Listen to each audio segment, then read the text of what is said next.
Welcome to Kenton's videos. Enjoy the video. You start by confirming prerequisites. Update iOS and back up your device. This prevents data loss.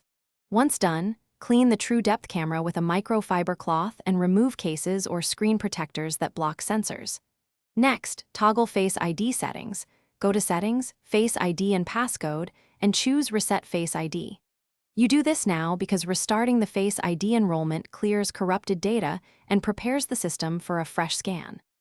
You re-enroll by holding the iPhone at eye level, 10 to 20 inches away. This is the optimal range for true depth detection. When prompted, complete 2 full enrollment scans.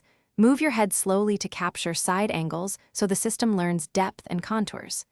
If you wear glasses or a hat regularly, add an alternate appearance. Make sure attention awareness is enabled so Face ID distinguishes intentional unlocks. These steps improve reliability across lighting and accessories.